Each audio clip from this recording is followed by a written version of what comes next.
ഇവിടെ ഈ വിഷയം അവതരിപ്പിക്കാൻ ഇവിടെ എത്തിച്ചേർന്നിരിക്കുന്നത് ബഹുമാന്യനായ ഡോക്ടർ കെ പി ഗോതകുമാറാണ്. അദ്ദേഹത്തെ നമുക്കിന്നിവിടെ കിട്ടിയെന്നുള്ളത് വളരെ സന്തോഷകരമായ ഒരു കാര്യമാണ്. ആരോഗ്യരംഗത്തെ വിഷയങ്ങളെക്കുറിച്ച് ആധികാരികമായി പഠനം നടത്തുകയും നിരവധി വേദികളിൽ ഈ വിഷയങ്ങൾ സംബന്ധിച്ച ചർച്ചകൾ നടത്തുകയും ചെയ്തിട്ടുള്ള ഡോക്ടർ കെ പി ഗോതകുമാറിനെ നമുക്ക് ഏവർക്കും സ്വാഗതം ചെയ്യാം. വിഷയാവതരണത്തിന് വേണ്ടി അദ്ദേഹത്തെ ക്ഷണിച്ചു. വളരെ വിപുലമായൊരു വിഷയം ആണ് നമ്മൾ അവതരിപ്പിക്കേണ്ടത്. ഞാനൊരു വലിയ പ്രഭാഷകനല്ല. ഈ വിഷയം മുൻകൂറായി തന്നെ സംഘാടകർക്ക് ഞാൻ അവതരിപ്പിക്കാൻ പോകുന്ന കാര്യങ്ങൾ ഒരു ലേഖന രൂപത്തിൽ തന്നിട്ടുണ്ട്. അത് എല്ലാ പ്രതിനിധികളുടെ കയ്യിലും എത്തിയിട്ടുണ്ട് എന്നാണ് ഞാൻ കരുതുന്നത്. ഒരു മഹത്തായ പ്രൊഫഷനാണ് മെഡിക്കൽ പ്രൊഫഷൻ. പക്ഷേ മഹനീയമായ ഒരു പ്രവൃത്തി അതിൻ്റെ മഹത്വം ഉൾക്കൊള്ളാതെ നടപ്പിലാക്കി കഴിഞ്ഞാൽ ഏറ്റവും അധമമായ രീതിയിലേക്ക് അധപ്പതിക്കാവുന്നൊരു മേഖലയും കൂടെയാണ്. നമ്മുടെ നാട്ടിൽ അത്തരത്തിലുള്ളൊരു ദുരന്തം നടന്നുകൊണ്ടിരിക്കുകയാണ്. ധാരാളം ആരോപണങ്ങളും അപവാദങ്ങളും നേരിട്ടുകൊണ്ടിരിക്കുന്നൊരു മേഖലയാണ് ആരോഗ്യ മേഖല. അതേസമയം ഇന്നും അതിൻ്റെ മഹനീയത ഉയർത്തിപ്പിടിച്ചുകൊണ്ട് എല്ലാവരുടെയും ആദരവിന് പാത്രമാകുന്ന ഡോക്ടർമാരും ആരോഗ്യ പ്രവർത്തകരും, ആശാസമരം നമുക്കറിയാം ഒരു ജനതയുടെ മുഴുവൻ ആവേശവും പ്രതീക്ഷയുമായി മാറിയ ഒരു മുന്നേറ്റമായിരുന്നു. അത് സ്ത്രീകൾ നടത്തി മാത്രമല്ല, നിസ്വാർത്ഥമായി ജനങ്ങളുടെ ഇടയിൽ പ്രവർത്തിക്കുന്ന ആരോഗ്യ സന്നദ്ധ പ്രവർത്തകരുടെ അവരുടെ സേവനം കേരള സമൂഹം തിരിച്ചറിയുകയും അതിനെ ആദരപൂർവ്വം ഉയർത്തിപ്പിടിക്കുകയും ചെയ്തു. അപ്പോൾ ആ മേഖലയോടുള്ള ജനങ്ങളുടെ സമീപനം അത് വ്യക്തമാക്കുകയാണ്. ജനങ്ങളുടെ ആരോഗ്യമാണ് യഥാർത്ഥത്തിലൊരു രാജ്യത്തിൻ്റെ സമ്പത്ത്. അപ്പോൾ ആരോഗ്യമുള്ള ജനത ഏതൊരു സർക്കാരിൻ്റെയും ഉത്തരവാദിത്വമാണ്, ബാധ്യതയാണ്. ആധുനിക ജനാധിപത്യ സങ്കല്പം ആവിർഭവിക്കുന്നതിന് മുമ്പ് തന്നെ ധർമാശുപത്രികൾ നമ്മുടെ നാട്ടിൽ ഉണ്ടായിട്ടുണ്ട്. പക്ഷേ അത് എല്ലാ സമൂഹത്തിനും ലഭ്യമായിരുന്നില്ല.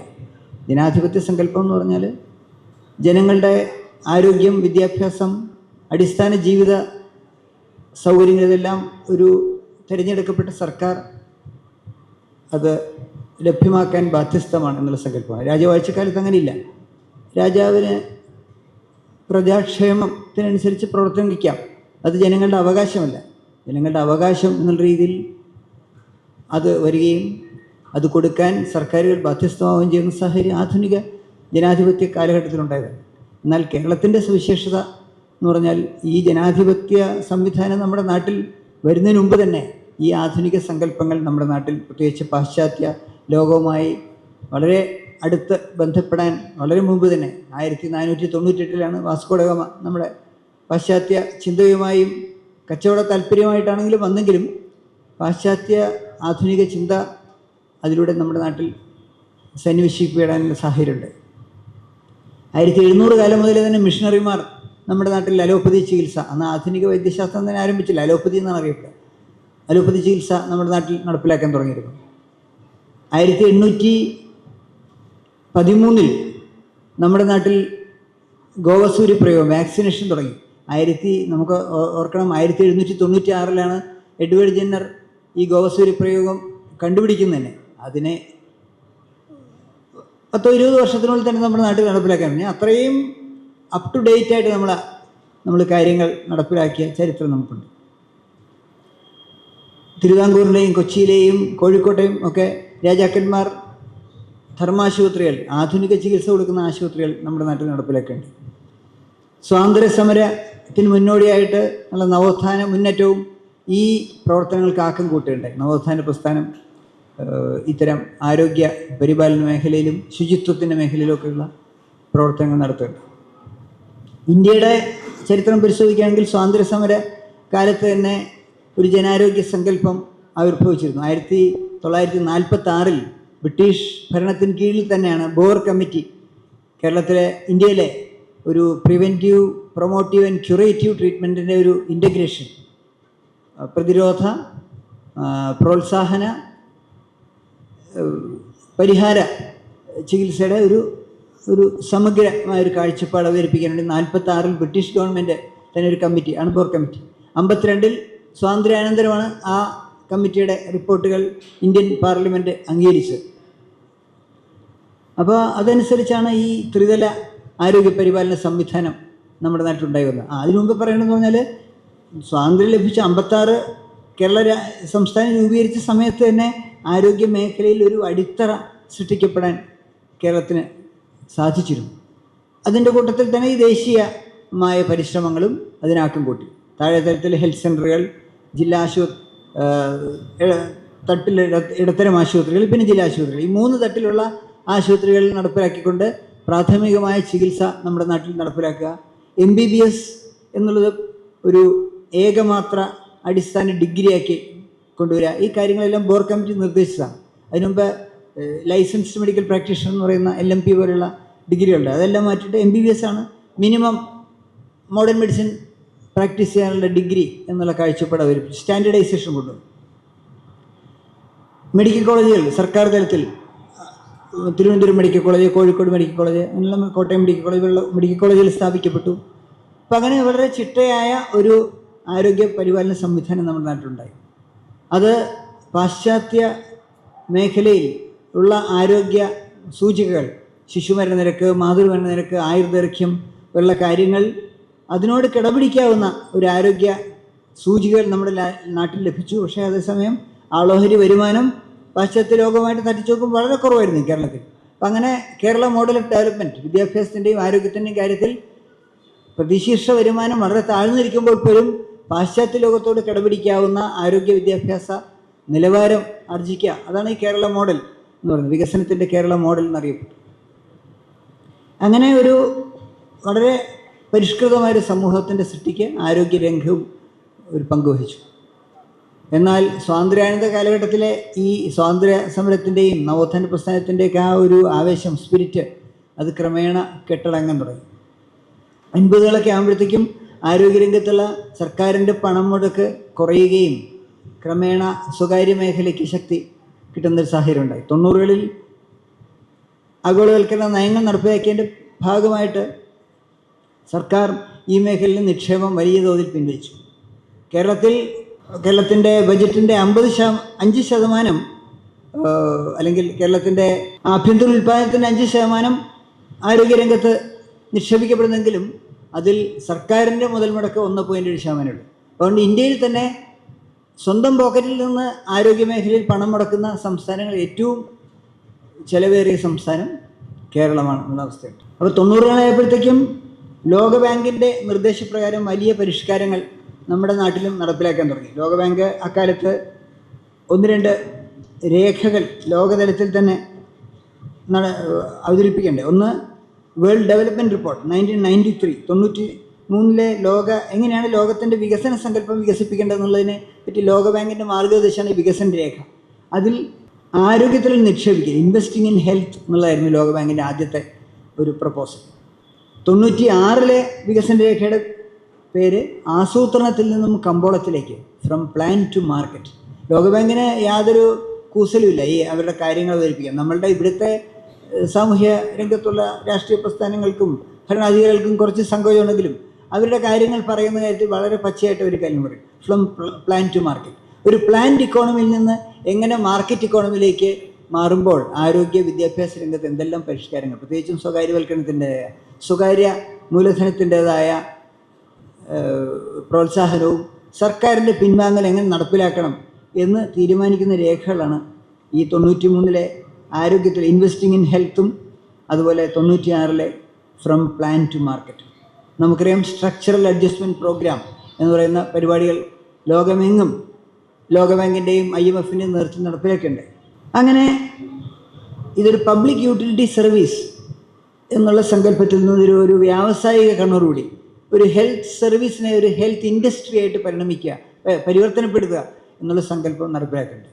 അങ്ങനെ ഓരോരോ സേവനങ്ങൾക്കായിട്ട് OP ടിക്കറ്റിന് ചാർജ് ഈടാക്കുന്ന നടപടികൾ മുതൽ എല്ലാ സംഗതികൾക്കും വിലയിടുന്ന സംഗതികൾ ആരംഭിച്ചു. നമുക്കറിയാം ജനകീയ പ്രതിരോധ സമിതി ജസ്റ്റിസ് PR കൃഷ്ണയുടെയും ലക്ഷ്മി എൻ ബൈൻ്റെ നേതൃത്വത്തിൽ 90കളുടെ തുടക്കത്തിൽ മെഡിക്കൽ കോളേജിൽ OP ടിക്കറ്റിന് ചെറിയ തുക ഏർപ്പെടുത്തിയപ്പോൾ അതിനെതിരെ രംഗത്ത് വന്നിരുന്നു. ലക്ഷ്മി എൻ ബൈന് 94 വയസ്സുള്ളപ്പോൾ സെക്രട്ടറിന് മുമ്പിൽ അതിനെതിരെ ധർണ ഇരിക്കുകയുണ്ടായി. നമുക്ക് അതിൻ്റെ ചരിത്രം നോക്കി അറിയാൻ പറ്റും. ജനകീയ പ്രതിരോധ സമിതിയുമായി ബന്ധപ്പെട്ടും പ്രവർത്തിക്കാൻ എനിക്ക് അവസരം ഉണ്ടായിരുന്നു എന്നുകൊണ്ട് ഞാൻ പറയാം. ഇന്നിപ്പോൾ കേരളത്തിൻ്റെ ആരോഗ്യരംഗത്ത് പുതിയതായ നിയമനങ്ങളൊന്നും തന്നെ നടക്കുന്നില്ല. 1965 സ്റ്റാഫ് പാറ്റേൺ വെച്ചിട്ടാണ് ഇപ്പോൾ മെഡിക്കൽ കോളേജുകളിലും ഹെൽത്ത് സർവീസ് മുഴുവൻ പ്രവർത്തനം നടത്തിക്കൊണ്ടിരിക്കുന്നത്. 1965 നമ്മുടെ ജനസംഖ്യ എന്ന് പറയുന്നത് 1.62 കോടിയായിരുന്നു. ഇന്നിപ്പോൾ അതിൻ്റെ ഇരട്ടിയായിട്ടുണ്ട്. അസുഖങ്ങളും ഒരുപാട് കൂടിയിട്ടുണ്ട്. അസുഖങ്ങൾ ചികിത്സിക്കണം എന്നുള്ള ധാരണ കൂടിയിട്ടുണ്ട്. ജനങ്ങൾ ചികിത്സ തേടുന്ന സമ്പ്രദായം വർദ്ധിച്ചിട്ടുണ്ട്. പുതിയ പുതിയ അസുഖങ്ങളുണ്ടായിരുന്നു. പ്രത്യേകിച്ച് ജീവിതശൈലി രോഗങ്ങൾ എന്ന് പറഞ്ഞ സങ്കല്പം തന്നെ ഒന്നില്ലായിരുന്നു. കോവിഡ് പോലുള്ള, നിപ്പ പോലുള്ള പുതിയ പുതിയ രോഗങ്ങൾ ഉണ്ടായി വന്നിരിക്കുന്നു. ഈ സാഹചര്യത്തിലും നമ്മളുടെ സർക്കാർ സംവിധാനത്തിൽ ഇപ്പോഴും 1965 എത്രമാത്രം സ്റ്റാഫുണ്ടോ ആ സ്റ്റാഫിനെ തന്നെ വെച്ചുകൊണ്ടാണ് ഈ സ്ഥാപനങ്ങളെല്ലാം റൺ ചെയ്തുകൊണ്ടിരിക്കുന്നത്. 10 മടങ്ങ് രോഗികളുടെ എണ്ണം ഈ ഹോസ്പിറ്റലുകളിലെല്ലാം വർദ്ധിച്ചിട്ടുണ്ട്. 2005 ഒന്നൊരു പരിഷ്കരണം, national rural health mission NRHM എന്ന് പറയുന്ന പദ്ധതി. അത് NHM എന്ന് പറഞ്ഞ രീതിയിൽ റൂറൽ അല്ല അർബനുമാക്കി മാറ്റി അത് ദേശീയ തലത്തിൽ കൊണ്ടുവരണ്ടായി. ഈ മിഷൻ്റെ പ്രഖ്യാപിത ലക്ഷ്യം എന്ന് പറഞ്ഞാൽ ആർക്കിടെക്ചറൽ കറക്ഷൻ ഇൻ ഹെൽത്ത് സർവീസാണ്. ഹെൽത്ത് സിസ്റ്റത്തിലെ ആർക്കിടെക്ചറൽ കറക്ഷൻ, യഥാർത്ഥത്തിൽ സ്ട്രക്ചറൽ അഡ്ജസ്റ്റ്മെൻറ്റ് പ്രോഗ്രാം എന്ന് പറയുന്നത് വേൾഡ് ബാങ്ക് 90കളിൽ നടപ്പിലാക്കിയ ഈ ഘടനാപരമായ പരിഷ്കാരങ്ങളുടെ ഒരു മെഡിക്കൽ രംഗത്തെ ഒരു ഇംപ്ലിമെൻറ്റേഷനായിരുന്നു ഈ NHM. അതിലൂടെ ഇനി സ്ഥിരം നിയമനം സർക്കാർ മേഖലയിൽ വേണ്ട എന്ന് തീരുമാനിച്ചു. PPP, പ്രൈവറ്റ് പബ്ലിക് പാർട്ടിസിപ്പേഷനിലൂടെ ആശുപത്രികൾ റൺ ചെയ്യുക, ചികിത്സകൾ സ്റ്റാൻഡേർഡൈസ് ചെയ്യുക എന്നുള്ളതിൻ്റെ പേരിൽ എല്ലാത്തിനും വില നിശ്ചയിക്കാൻ തീരുമാനിച്ചു. ഹെൽത്ത് ഇൻഷുറൻസ് പ്രൊമോട്ട് ചെയ്യാൻ തീരുമാനിച്ചു. എന്താണ് ഹെൽത്ത് ഇൻഷുറൻസും ഹെൽത്ത് സർവീസും തമ്മിൽ വ്യത്യാസം എന്താണ്? ഇൻഷുറൻസ് എന്ന് പറഞ്ഞാൽ ഇപ്പോൾ സർക്കാരിൻ്റേതായ കുറേ ഇൻഷുറൻസ് കാരുണ്യ പോലുള്ള പദ്ധതികൾ കൊണ്ടുവന്നു. പക്ഷേ അതെല്ലാം ഇപ്പോൾ നിർജ്ജീവമായിരിക്കുകയാണ്. ചികിത്സക്കെല്ലാം വില നിശ്ചയിക്കും. തുടക്കത്തിൽ സർക്കാർ തന്നെ ഇതിൻ്റെ പ്രീമിയം അടച്ചുകൊണ്ടിരിക്കും. എന്നിട്ട് ഇത് വില കൊടുത്ത് വാങ്ങേണ്ടുന്ന ഒരു കമ്മോഡിറ്റിയാണ്, ഒരു ചരക്കാണ് എന്നുള്ള ബോധം ജനങ്ങളിൽ പ്രചരിപ്പിക്കാൻ ഉള്ള ഒരു സാഹചര്യം ഉണ്ടാക്കും. അതിനോട് മാനസികമായി തയ്യാറെടുപ്പിക്കും. അവസാനം സർക്കാർ ഇതിൽ നിന്ന് പിൻവാങ്ങുകയും സ്വകാര്യ ഈ ഇൻഷുറൻസ് കമ്പനികൾ ഈ രംഗം കൈയടക്കുകയും ചെയ്യും. അമേരിക്കയിലൊക്കെ ഇൻഷുറൻസ് അല്ലെങ്കിൽ ചികിത്സകൾ സങ്കല്പിക്കാൻ പോലും പറ്റില്ല. ഈ ഇൻഷുറൻസ് എന്ന് പറയുന്നത് വളരെ സുപ്രധാനമായ ക്യാൻസർ, ഹൃദ്രോഗം, വളരെ പ്രധാനപ്പെട്ട സർജറികൾ, ഇതിനൊന്നും ഇപ്പോൾ സഹായം കൊടുക്കാതെ അമേരിക്കൻ ജനത ഇൻഷുറൻസിനെതിരെ രംഗത്ത് വന്നുകൊണ്ടിരിക്കുന്ന കാലം. ആ രീതിയിലേക്ക് നമ്മുടെ നാട്ടിനെ മാറ്റം വരുത്താനുള്ള പദ്ധതി ഈ നാഷണൽ ഹെൽത്ത് മിഷനിലുണ്ട്. ഇപ്പോൾ ആരോഗ്യ സേവന മേഖലയെ ആരോഗ്യ വ്യവസായ മേഖലയായിട്ട് പരിവർത്തനപ്പെടുത്തുന്ന ഒരു വളരെ സമഗ്രമായ പദ്ധതിയാണ് ഈ NHM കൊണ്ടുവന്നത്. പിന്നെ തന്നെ കൺസ്യൂമർ പ്രൊട്ടക്ഷൻ ആക്ട് കൊണ്ടുവന്നിരിക്കുന്നു. അതായത് അത് രോഗികൾക്ക് വേണ്ടിയിട്ടാണെന്നാണ് സങ്കല്പം. രോഗി ഒരു കൺസ്യൂമർ ആവുകയും അതിൻ്റെ ഡോക്ടറെ അത് ദാതാവായിട്ട് മാറുകയും ചെയ്ത ഒരു കച്ചവട സങ്കല്പത്തിൽ അതിനെ പരിവർത്തനപ്പെടുത്തുകയും ഈ കച്ചവടത്തിൻ്റെതായ ഈ ഒരു മാർക്കറ്റിൻ്റെ നിയമങ്ങൾ ഇതിനകത്ത് കൊണ്ടുവരികയും ചെയ്ത് രോഗി ഡോക്ടർ ബന്ധത്തെ തന്നെ അതൊരു വളരെ പരസ്പര വിശ്വാസത്തിൻ്റെയും പരസ്പര ബഹുമാനത്തിൻ്റെയും സ്നേഹത്തിൻ്റെയും ഉത്തരവാദിത്വത്തിൻ്റെയും ബന്ധം എന്നുള്ളതിന് പകരം ഒരു കമേഴ്ഷ്യൽ ഡീലാക്കി മാറ്റുകയും ഇവർ തമ്മിൽ അകറ്റി അവിശ്വാസം വർദ്ധിപ്പിക്കാനുള്ള നീക്കം ആണ് ഇതിൻ്റെ ഭാഗമായിട്ടുണ്ടായത്. ഇന്നിപ്പോൾ ഡോക്ടർമാരും രോഗിയും തമ്മിൽ വലിയൊരു അവിശ്വാസം ഉണ്ടായിട്ടുണ്ട്. ഡോക്ടർമാർക്കാണെങ്കിൽ ചെയ്തു തീർക്കാൻ പറ്റാത്ത ജോലി, രോഗികൾക്കാണെങ്കിൽ ഈ സേവനമൊന്നും ലഭിക്കാത്ത അവസ്ഥ.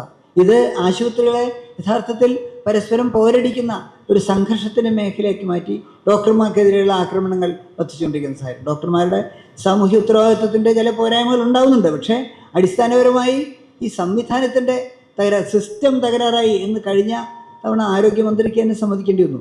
ഡോക്ടർ ഹാരിസ് ചെർക്കലിനെ പോലെ ഡോക്ടർമാർ പറഞ്ഞു, വളരെ സേവന മനസ്ഥിതിക്കരായ, വളരെ സ്വകാര്യ പ്രാക്ടീസ് പോലും ഇല്ലാത്ത ഒരു ഡോക്ടറാണ് ഡോക്ടർ ഹാരിസ് ചെർക്കൽ, യൂറോളജിസ്റ്റും തിരുവനന്തപുരം മെഡിക്കൽ കോളേജിലെ. അദ്ദേഹം പറഞ്ഞു, എൻ്റെ മകനെപ്പോലൊരു കുട്ടി എൻ്റെ അടുത്ത് വന്നിട്ട് എനിക്ക് ചികിത്സിക്കാൻ കഴിയുന്നില്ല. കാരണം ഈ ചികിത്സയുടെ മുഴുവൻ ഉപകരണങ്ങളും പുറത്തുനിന്ന് വാങ്ങിച്ചു കൊണ്ടുവരേണ്ട സാഹചര്യമുണ്ട്. അതുകൊണ്ട് അവന് ചികിത്സിക്കാൻ എനിക്ക് പറ്റുന്നില്ല. അപ്പോൾ ആരോഗ്യമന്ത്രിക്ക് സമ്മതിക്കുന്നുണ്ട്, സിസ്റ്റം തന്നെ തകരാറാണ്. അപ്പം അങ്ങനെ ഈ സിസ്റ്റത്തെ തന്നെ മെച്ചപ്പെടുത്തിയെടുക്കേണ്ടതാണ് എന്നുള്ള ബോധം സമൂഹത്തിൽ ഉണ്ടാക്കാൻ ഡോക്ടറെ പോലുള്ളവരുടെ തുറന്നു പറച്ചിൽ സഹായകമായി.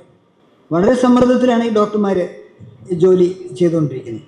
പിന്നെ ക്ലിനിക്കൽ എസ്റ്റാബ്ലിഷ്മെൻറ്റ് ആക്ട് എന്ന് പറയുന്ന ഒരു കഴിഞ്ഞ വർഷം കേരള സർക്കാർ നടപ്പിലാക്കി. ക്ലിനിക്കൽ എസ്റ്റാബ്ലിഷ്മെൻറ്റ് ആക്ട് 2010 കേന്ദ്ര സർക്കാർ നടപ്പിലാക്കിയ ഒരു പദ്ധതിയാണ് ക്ലിനിക്കൽ എസ്റ്റാബ്ലിഷ്മെൻറ്റ് ബില്ല് കൊണ്ടുവരാൻ തീരുമാനിച്ച ബില്ല്. എന്ന് പറഞ്ഞാൽ രോഗികളെ പ്രൊട്ടക്റ്റ് ചെയ്യുക എന്നുള്ള പ്രഖ്യാപിത ലക്ഷ്യം വെച്ചുകൊണ്ടാണ് വന്നെങ്കിലും വലിയ കോർപ്പറേറ്റ് ആശുപത്രികൾക്ക് മാത്രം ഇത് നടത്തിക്കൊണ്ടുപോകാൻ പറ്റുന്നൊരു സാഹചര്യം, ചെറിയ ആശുപത്രികളെ മുഴുവൻ പ്രവർത്തനം സ്തംഭിപ്പിക്കുന്ന രീതിയിലുള്ള, പറഞ്ഞാൽ ഒരു ആംബുലൻസ് ഇല്ലാത്തൊരു ആശുപത്രി പ്രവർത്തിക്കാൻ പാടില്ല എന്നാണ് പറയുന്നത്. ആംബുലൻസ് മാത്രമല്ല, ആംബുലൻസിൽ ICU ആംബുലൻസ് വേണം. ഒരു രോഗിയെ ഹാർട്ട് അറ്റാക്ക് ആയിട്ട് ഒരു ചെറിയ ആശുപത്രിയിൽ കൊണ്ടുവന്നാൽ ആ രോഗി മരണത്തിലേക്ക് പോകാതെ രക്ഷിക്കാൻ ഈ ചെറുകിട ആശുപത്രിയിൽ ഡോക്ടർ ബാധ്യസ്ഥമാണ്. അതിനകത്തുള്ള വ്യവസ്ഥയാണ്. എന്ന് പറഞ്ഞാൽ അയാളെ സ്റ്റെബിലൈസ് ചെയ്തിട്ടൊരു ICU ആംബുലൻസിൽ വലിയ ആശുപത്രിയിൽ എത്തിക്കാനുള്ള ബാധ്യത ഈ ചെറുകിട ആശുപത്രിയിലെ ഡോക്ടർമാർക്കാണ്. തങ്ങൾക്ക് ഏറ്റെടുക്കാൻ പറ്റാത്ത ഉത്തരവാദിത്വങ്ങളും ബാധ്യതകളും ഈ ചെറുകിട ആശുപത്രികൾക്ക് മേൽ ഇമ്പോസ് ചെയ്യുന്ന, അടിച്ചേൽപ്പിക്കുന്ന നിയമങ്ങളാണ്. IMAയുടെ കണക്കനുസരിച്ച് കഴിഞ്ഞ 5 വർഷത്തിനുള്ളിൽ കേരളത്തിൽ 1700ഓളം ചെറുകിട ആശുപത്രികൾ പൂട്ടിപ്പോയി. വൻകിട ആശുപത്രികൾ മാത്രം. അത് വലിയ ഒരു സേവനം നടത്തിക്കൊണ്ടിരിക്കുന്ന നെയ്ബർഹുഡ് ഹോസ്പിറ്റൽ എന്നുള്ള രീതിയിൽ വലിയ ഫീസ് മേടിക്കാതെ ജനങ്ങളോട് പ്രതിബദ്ധതയുള്ള, ജനങ്ങളെ ഫാമിലി പ്രാക്ടീസ് എന്നുള്ള രീതിയിൽ ഒരു കുടുംബത്തിലെ മുഴുവൻ അംഗങ്ങളെയും ചികിത്സിക്കുന്ന ഡോക്ടർമാർ ഒരുപാട് നമുക്കറിയാം. ഇപ്പോൾ ആ തലമുറ ഇല്ലാതായിക്കൊണ്ടിരിക്കുകയാണ്. അത്തരം തലമുറകൾ ഇല്ലാതാകുമ്പോൾ അത്തരം ആശുപത്രികൾ ഇല്ലാതായിക്കൊണ്ടിരിക്കുന്നു. അപ്പം അങ്ങനെ വലിയ കോർപ്പറേറ്റ് ഹോസ്പിറ്റലിൽ മാത്രം ചികിത്സ തേടാൻ പറ്റുന്ന രീതിയിലുള്ള ഒരു വളരെ അപകടകരമായ അവസ്ഥയിലേക്കാണ് പോകുന്നത്. ഇപ്പോൾ ആളുകൾക്ക് എന്തെങ്കിലും അവയവമാറ്റ ശസ്ത്രക്രിയ അല്ലെങ്കിൽ ഒരു കാർഡിയക് ഓപ്പറേഷൻ ഒക്കെ വേണമെങ്കിൽ ജനങ്ങളിൽ നിന്ന് പണം പിരിച്ച് നടപ്പിലാക്കേണ്ട സാഹചര്യമാണ്. അപ്പോൾ നേരത്തെ ഞാൻ തുടങ്ങി, സർക്കാരിൻ്റെ ഉത്തരവാദിത്തമാണ് ജനങ്ങൾക്ക് ആരോഗ്യപരിപാലനം കൊടുക്കുന്നത്. മുഴുവൻ പേർക്കും സൗജന്യ ചികിത്സ കൊടുക്കുക എന്നുള്ള ഡിമാൻഡ് നമ്മൾ ഉയർത്തണം. ഇപ്പോൾ അത് പ്രായോഗികമാണോ എന്നുള്ള ചോദ്യം വരാം. ഇപ്പോൾ KSRTC ബസ്സിൽ മുഴുവൻ വരുന്നവർക്കും സൗജന്യം ഏർപ്പെടുത്താൻ സാധ്യമാണോ? നമ്മളൊരു 5 വർഷം മുമ്പാണെങ്കിൽ ചിന്തിച്ചേനെ. സാധിക്കുമോ? നടപ്പിലാക്കി. വളരെ പുരോഗമന നയം ആണെന്നാണ് നമുക്ക് പറയാനുള്ളത് ആ കാര്യത്തിൽ. കാരണം ജനങ്ങളെ നിന്ന് നികുതി പിരിക്കുന്ന സർക്കാരിൻ്റെ ജനങ്ങളുടെ അടിസ്ഥാന ജീവിത ഉപാധികൾ, ജീവനോപാധികൾ നടപ്പിലാക്കി കൊടുക്കാനുള്ള ബാധ്യതയുണ്ട്. അതിൽ ഏറ്റവും പ്രധാനമാണ് വിദ്യാഭ്യാസവും ആരോഗ്യവും. വിദ്യാഭ്യാസ രംഗത്തും ഈ കച്ചവടം, ആരോഗ്യ വിദ്യാഭ്യാസ രംഗത്ത് ഭയങ്കര കച്ചവടം നടന്നുകൊണ്ടിരിക്കുകയാണ്. മെഡിക്കൽ സീറ്റിനുള്ള, ഇപ്പോൾ മെഡിക്കൽ എൻട്രൻസിൻ്റെ കാര്യം നമുക്കറിയാം. അതിൻ്റെ പേരിലാണ്, നീറ്റിൻ്റെ പേരിലാണ് ഈ സമരം തന്നെ ഡൽഹിയിൽ ജന്തർ മുതൽ സമരം നടന്നുകൊണ്ടിരിക്കുന്നത്. സമ്പൂർണ്ണമായ അഴിമതിയും സ്വജനപക്ഷപാതവും കച്ചവടവും ഇതിൻ്റെ ഒരു മേഖലയായിട്ട്, പ്രത്യേകിച്ചും ഈ എൻട്രൻസ് കോച്ചിങ് മേഖല, ഇതെല്ലാം വളരെ അനാരോഗ്യകരമായ ഒരു ഗൂഢസംഘം ഇത് കൈകാര്യം ചെയ്തുകൊണ്ടിരിക്കുന്ന സാഹചര്യമാണ്. ഇതിനെല്ലാം ശുദ്ധീകരിക്കുന്ന ഒരു ജനകീയ പ്രസ്ഥാനം നമ്മുടെ നാട്ടിൽ വളർന്നു വരേണ്ടതുണ്ട്. ആരോഗ്യ വിദ്യാഭ്യാസ രംഗത്താണെങ്കിലും ആരോഗ്യ സേവന രംഗത്താണെങ്കിലും കച്ചവടവൽക്കരണത്തിന് എതിരെ ഒരു സേവനം എന്ന രീതിയിൽ ഈ സംവിധാനത്തെ നിലനിർത്തുന്ന ഒരു മുന്നേറ്റം ജനങ്ങളുടെ ഭാഗത്തുണ്ടായി വരണം. ജനകീയ പ്രതിരോധ സമിതിയുടെ മുൻകൈയിൽ തന്നെ കീച്ചേരിയിലാണെങ്കിലും അതുപോലെ കോട്ടയത്ത് സജീവോത്തമപുരത്താണെങ്കിലും കൊടുങ്ങല്ലൂർ, തൃശ്ശൂർ ജില്ലയിൽ കൊടുങ്ങല്ലൂരും കോഴിക്കോടും ഒക്കെ നിരവധി സമരങ്ങൾ, വിജയം വരിച്ച സമരങ്ങൾ ഉണ്ടായിട്ടുണ്ട്. അത്തരത്തിൽ ജനങ്ങൾക്ക് ആരോഗ്യ പരിപാലനത്തിനുള്ള സാഹചര്യം സൃഷ്ടിക്കാനുള്ള ജനങ്ങളുടെയും ഡോക്ടർമാരുടെയും സംയുക്ത ഒരു പോരാട്ടമാണ് ആവശ്യമാണ്. ഇപ്പോൾ ആശാപ്രവർത്തകർ അവരുടെ ഉപജീവനത്തിന് വേണ്ടിയിട്ടാണ് സമരം നടത്തിയത്. പക്ഷേ മുഴുവൻ ബഹുജനങ്ങളും, ഉയർന്ന തട്ടിലുള്ളവരും താഴ്ന്ന തട്ടിലുള്ളവരുള്ള മുഴുവൻ ആളുകളും അതിനെ പിന്തുണയ്ക്കുകയും ഒരു ജനകീയ ഒരു ആരോഗ്യ പ്രസ്ഥാനം എന്നുള്ള രീതിയിൽ അത് വികസിച്ചു വരികയും. കാരണം ആരോഗ്യപരിപാലനം, ആശമാർക്കൊരു മാന്യമായ ഒരു ശമ്പളം കൊടുക്കേണ്ടത് ബഹുജനങ്ങളുടെയും കൂടി ഒരു ആവശ്യമാണ്. കാരണം അവർക്ക് സേവനം പ്രദാനം ചെയ്യുമ്പോൾ അവർക്ക് മെച്ചപ്പെട്ട സേവനം കിട്ടാനുള്ള സാഹചര്യം ആശമാർക്കൊരു ശമ്പളം കൊടുക്കുമ്പോഴാണ്. അതുപോലെ കൂടുതൽ ഡോക്ടർമാരെ നിയമിക്കുന്ന ഡോക്ടർമാരുടെ തൊഴിലിൻ്റെ വിഷയമല്ല, ജനങ്ങൾക്ക് ആരോഗ്യം ലഭിക്കുന്നതിൻ്റെ വിഷയം കൂടാണ്. അപ്പോൾ പുതിയ ഡോക്ടർമാരെ നിയമിക്കുക, സ്ഥിരം നിയമനം ഉണ്ടാക്കുക, കിടത്തി ചികിത്സ ആരംഭിക്കുക, എല്ലാ മേഖലകളിലും സൗജന്യമായ ചികിത്സ കൊണ്ടുവരിക എന്നുള്ള ഡിമാൻഡ് ഉന്നയിച്ചുകൊണ്ട് ഈ ആരോഗ്യ രംഗത്തെ തന്നെ വിപുലപ്പെടുത്താനും ശക്തിപ്പെടുത്താനും ഒക്കെയുള്ള പ്രസ്ഥാനം, ഡോക്ടർമാരുടെയും ഡിമാൻഡ് അതാണ്. ആരോഗ്യരംഗത്തിലെ ഡോക്ടർമാർ കൂടുതൽ സ്ഥിര നിയമനങ്ങളെപ്പറ്റിയും ആരോഗ്യ മേഖലയിൽ കൂടുതൽ ആളുകളെ പോസ്റ്റ് ചെയ്തതിനെ പറ്റിയും ഒക്കെ IMA പോലുള്ള സംഘടനകൾ, KGMOA പോലുള്ള സംഘടനകൾ സമരരംഗത്ത് വരുന്നുണ്ട്. പക്ഷേ അവരൊന്നും അങ്ങനെ വലിയ സമര രീതിയിലേക്ക് വരുന്ന സംഘടനകളല്ല. അപ്പോൾ അവരെ ധാർമ്മികമായ പിന്തുണ കൊടുക്കാൻ അല്ലെങ്കിൽ അവർക്ക് മാതൃക കാണിച്ചു കൊടുക്കാൻ ജനങ്ങളുടെ ഭാഗത്ത് ജനകീയമായ മുന്നേറ്റം ഉണ്ടായി വരണം. അപ്പോൾ ആശുപത്രി സംരക്ഷണ സമിതികൾ രൂപീകരിച്ചുകൊണ്ട് പ്രാദേശിക തലങ്ങളിൽ കിടത്തി ചികിത്സ ആവശ്യം ഉന്നയിച്ചുകൊണ്ട് സ്ഥിര നിയമനം ആവശ്യപ്പെട്ടു കൂടുതൽ ഡോക്ടർമാരെയും നഴ്സുമാരെയും പോസ്റ്റ് ചെയ്യാൻ ആവശ്യപ്പെട്ടുകൊണ്ട് ആശമാർക്ക് ശമ്പളം വർദ്ധിപ്പിച്ചു കൊടുക്കാൻ ആവശ്യപ്പെട്ടുകൊണ്ടുള്ള ജനങ്ങളുടെ ഭാഗത്തുള്ള മൂവ്മെൻ്റാണ് ആവശ്യമായിട്ട് വരുന്നത്. അത്തരം മൂവ്മെൻറ്റിൽ മെഡിക്കൽ സർവീസ് സെൻറ്ററിനെ പോലുള്ള സംഘടനകൾ പിന്തുണയ്ക്കുന്നുണ്ട്. നമ്മൾ വലിയൊരു സംഘടനയല്ല കേരളത്തിൽ, മറ്റ് സംസ്ഥാനങ്ങളിൽ വടക്കേ ഇന്ത്യയിലൊക്കെ ആശമാരുടെ ഈ ജന്തർ മന്ദറിലെ സമരത്തിൽ മെഡിക്കൽ സർവീസ് സെൻ്റർ സുധീർ ചൂണ്ടിക്കാണിച്ചു. അവിടെ മെഡിക്കൽ സർവീസ് സെൻ്ററിൻ്റെ ഡോക്ടർമാർ സേവനം നടത്തിക്കൊണ്ടിരിക്കുകയാണ്. ഇതിനുമുമ്പ് കർഷക സമരം നടന്നപ്പോൾ അതിനെയും പിന്തുണച്ചുകൊണ്ട് മെഡിക്കൽ സർവീസ് സെൻ്റർ രംഗത്ത് വന്നിരുന്നു. കേരളത്തിൽ ദുരന്തങ്ങളുണ്ടായപ്പോൾ, സുനാമി ഉണ്ടായപ്പോഴാണെങ്കിലും അതുപോലെ വെള്ളപ്പൊക്കം ഉണ്ടായപ്പോഴാണെങ്കിലും ഈ വയനാട്ടിലെ ദുരന്തം ഉണ്ടായപ്പോഴും ആ ദുരന്ത മുഖത്തെല്ലാം പ്രവർത്തിച്ച സന്നദ്ധ ഡോക്ടർമാരുടെയും നഴ്സുമാരുടെയൊക്കെ സംഘടനയാണ് medical service centre. Medical service സെൻ്ററിൻ്റെ ഈ മേഖലയിലുള്ള പിന്തുണ ഈ പ്രസ്ഥാനത്തിന്, ഈ ജനകീയ പ്രതിരോധ സമിതിയുടെ ഈ പരിശ്രമങ്ങൾക്ക് ഉണ്ടാവുമെന്ന് ഉറപ്പു തരുന്നു. അത്തരത്തിലുള്ള മൂവ്മെൻറ്റിൽ മുഴുവൻ ആളുകളും രംഗത്ത് വരണം എന്ന് അഭ്യർത്ഥിച്ചുകൊണ്ട് എൻ്റെ മനസ്സിൽ തോന്നിയ ഏതാനും കാര്യങ്ങൾ അവതരിപ്പിച്ചുകൊണ്ട് ഞാൻ എൻ്റെ വാക്കുകൾ അവസാനിപ്പിക്കുന്നു. നമസ്കാരം.